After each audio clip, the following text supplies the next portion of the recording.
Lucille's obsession with her fine bone china always felt to me like a desperate attempt to mask her total lack of basic manners.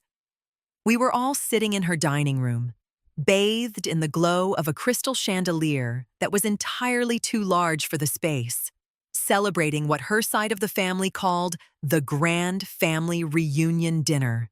I had driven 4 long hours from upstate just to be there, caving to the relentless insistence of my daughter, Audrey. She had sworn up and down that things would be different this time.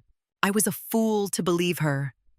I sat in silence, watching Lucille make her way around the long table, pouring a rich red wine.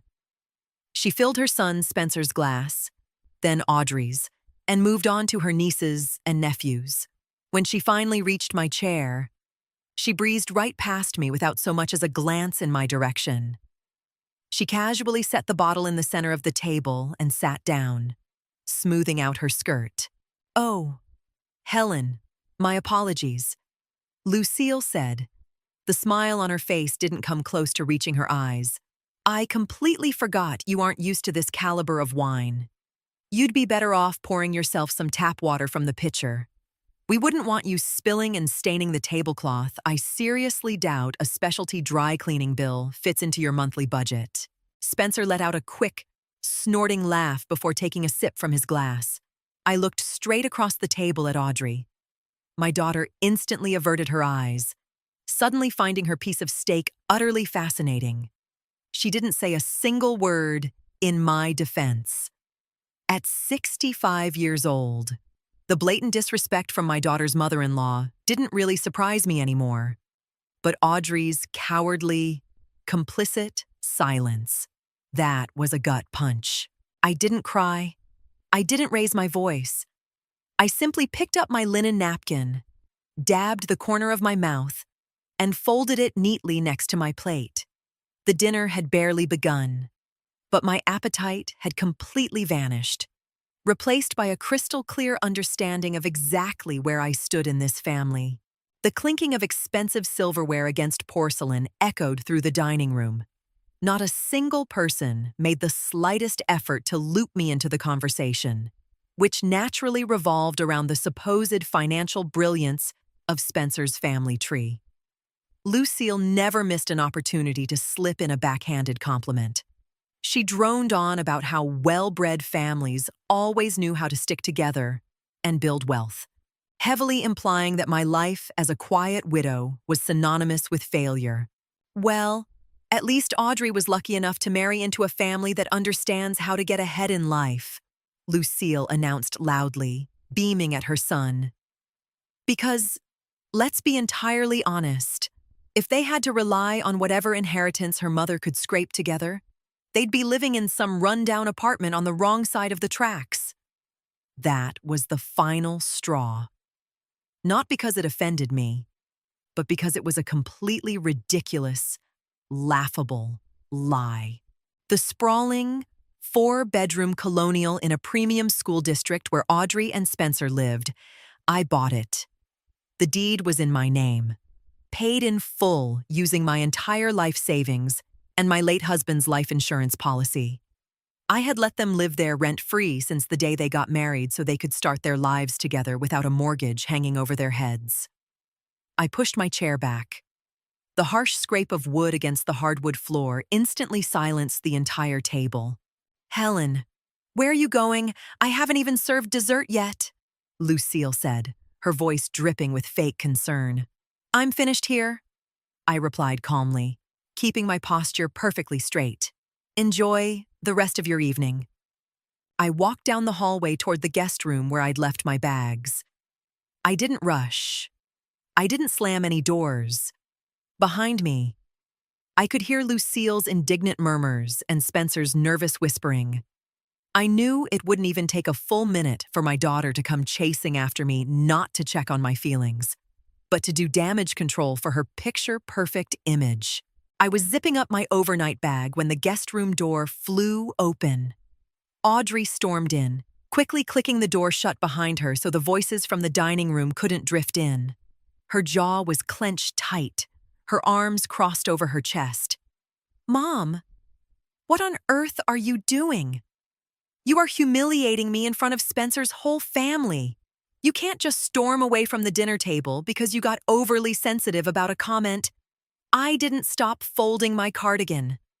I just looked at her. I didn't walk away over a comment. "Audrey, I walked away because your mother-in-law essentially spat in my face, and you just kept your head down and let her. That's just how she is. You have to learn to brush it off. If you leave right now, Spencer is going to be furious, and I'm going to look like the daughter of a bitter old woman." Audrey took a deep breath, adopting an authoritative, condescending tone she had clearly picked up from Lucille. "I'm going to spell this out for you. Mom, you have two choices. You go back out there, apologize for throwing this little tantrum, and sit down. Or you leave this house right now." I stared right through her. She honestly believed that my fear of losing our relationship would make me cave. She thought her little ultimatum would force me to my knees. Instead of taking the bait, I reached into my purse, pulled out my smartphone, and opened the Amtrak app. 3 taps on the screen was all it took. "Done," I said, my voice eerily calm as I locked the screen. "I just bought a one-way ticket home. The train leaves in an hour." Audrey blinked, entirely derailed. Her bossy facade crumbled instantly, replaced by genuine panic. "Wait. What, you're leaving tonight? You gave me 2 choices. I picked the one that gives me peace. Have a good night." "Audrey." I grabbed my bag and walked right past her, not even brushing her shoulder. I left her standing frozen in the middle of the guest room, forced to process the reality that her threats held absolutely no power over me. I walked out of Lucille's front door without looking back. I didn't glance toward the dining room, and I didn't say goodbye to another soul. The night air was crisp, the upscale suburban streets totally dead. I walked 3 blocks down to the main intersection and hailed an Uber to take me to the train station. During the long, dark ride back to my hometown, I didn't shed a single tear. I just felt a strange, profound sense of liberation.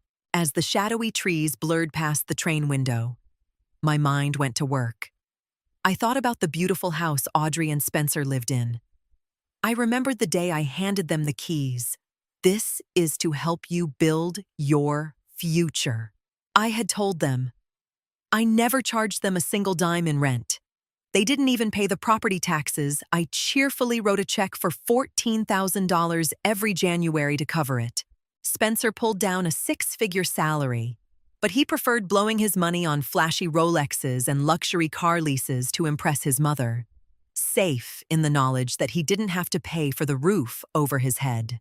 Audrey preferred living in the delusion that she was part of her mother-in-law's high society, completely taking for granted the silent sacrifices keeping her lifestyle afloat. By sunrise, I was back in my real home, a cozy, modest condo I paid for with my own pension. As I unlocked the front door and got the coffee maker going, I made my final decision. I was officially done bankrolling my own disrespect. The deed to that 4-bedroom colonial said Helen Bennett, and it was high time I exercised my rights as the owner. I poured myself a mug of black coffee and pulled up the contact for an old friend who worked in local real estate. I didn't need a lawyer or a messy lawsuit. I just needed to make a move. It was 10 o'clock on a Monday morning when I met Walter out on the sidewalk in front of the property. The house looked immaculate, freshly mulched flower beds, high-end trim, total suburban perfection. Audrey and Spencer were at their corporate jobs, and the grandkids were at school. The neighborhood was dead silent. "The place is in phenomenal shape." "Helen," Walter said, double-checking the deed and my driver's license on a clipboard. "In this housing market, we'll get offers over asking price within days. Are you absolutely certain about this? I know your daughter lives here. I have never been more certain of anything in my life. Walter, list it immediately. I handed him my master copy of the house keys. He nodded, walked over to the back of his SUV, and pulled out a heavy wooden stake. I stood there and watched as he pounded the bright, glossy, for sale sign right into the center of the manicured front lawn. Impossible for anyone driving down the street to miss. Before I left, I pulled a plain white envelope from my purse. Inside was a handwritten letter. No dense legal jargon, no dramatic flair. It just said, Audrey and Spencer, I have decided to put this property on the market. You have exactly 30 days to pack your belongings and vacate the premises. Regards, Helen. I slid the envelope right under the front door. This wasn't some convoluted trap or soap opera revenge. It was just the total, immediate withdrawal of my financial support.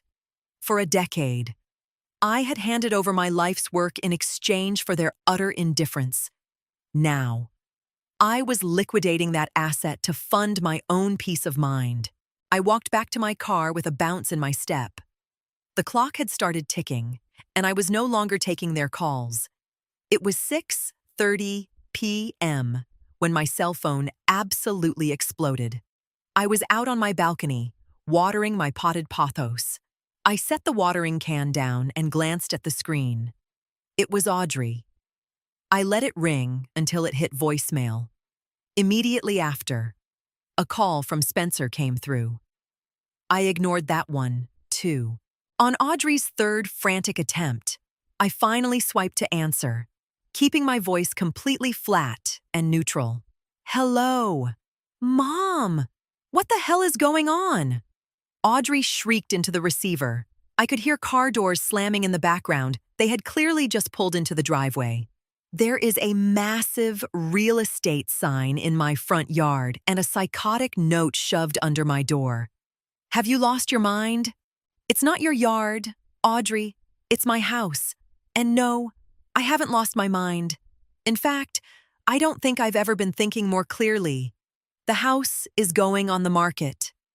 You can't do this. We live here. Your grandchildren live here. Her tone whipped from entitled outrage to sheer panic in a matter of seconds. You're doing this just because I asked you to apologize this weekend. You are so vindictive. Listen to me very carefully. Audrey, because I'm only going to say this once, I said, leaning against the sliding glass door. You are 2 healthy, employed adults. For 10 years, you lived under my roof completely free of charge, while you and your in-laws treated me like an absolute nuisance. The free ride is over. You have 30 days to get out. Spencer is furious. He says he's going to rip that sign out of the ground. If he touches that sign, Walter will have a new one planted by 8 a.m. tomorrow, and I'll call the police for vandalism. The house is in my name. I suggest you start finding some moving boxes. I hung up. I didn't block her number. I just flipped my phone to Do Not Disturb. I strolled into my kitchen, brewed a cup of chamomile tea, and sat down with a good thriller. The absolute chaos unfolding, states away, was officially no longer my problem. 2 days later, the heavy pounding started on my condo door. It wasn't a polite knock. It was someone hitting the wood with an open palm. I got up from my armchair, adjusted my sweater, and unbolted the door. Audrey and Spencer were standing in the hallway. Spencer's face was flushed red, his jaw tight enough to crack a walnut. "We need to talk to you right now," he demanded, trying to aggressively step forward into my entryway.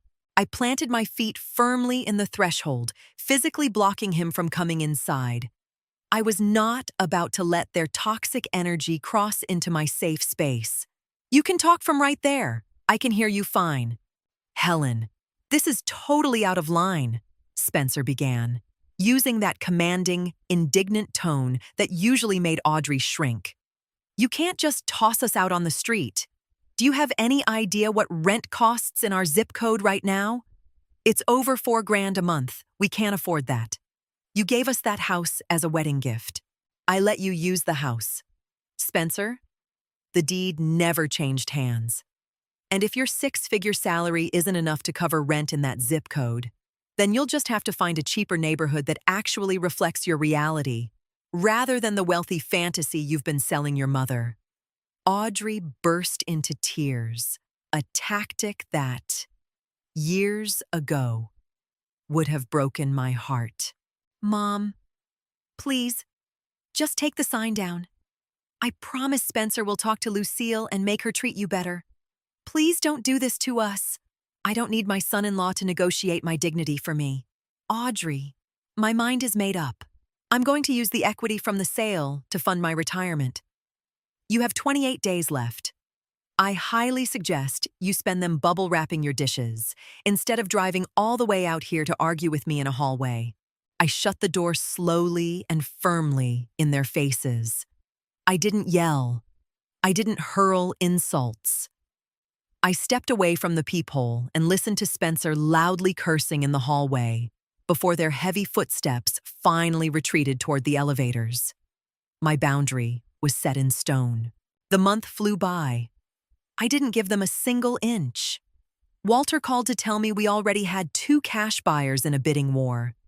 Audrey and Spencer ran out of options when Walter started showing up with interested buyers and a locksmith who swiftly changed the locks on the exterior gates.